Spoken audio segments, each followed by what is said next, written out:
Bawat isa sa ating Pilipino ay may kanya-kanyang pangarap.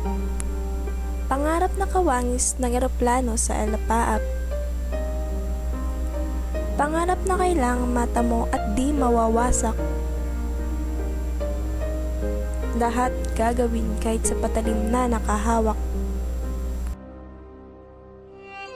Bawat isa sa atin pagsikat ng araw ang inaasam. Inaasam na yumaman kahit pangibang bansa na lang ang alam. Pag-asam na kahit sariling bayan ay kayang iwan. Lahat gagawin para kinabukasan mapaghandaan.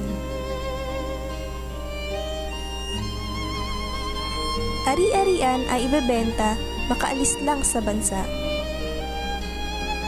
Kahit anong trabaho basta't malaki ang kinikita.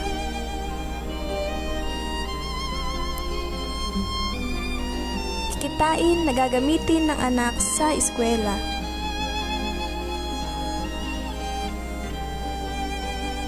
Lahat gagawin kahit pa mag-iskis ng kubeta. Hirap ng trabaho kanilang kinakaya.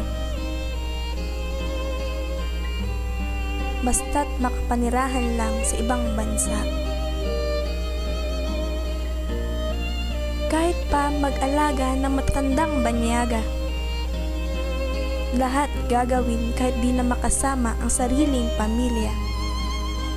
Araw, linggo at umaabot pa ng taon, di alintana ang pagdaan ng panahon.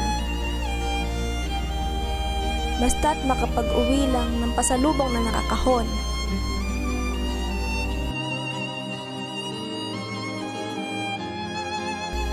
Iiwan ang mga anak sa kanlungan ng ama at mag-aalaga ng anak ng among banyaga. Hindi alam pamilya'y unti-unti nang nasisira sapagkat wala ang ina sa tahanay ilaw sana.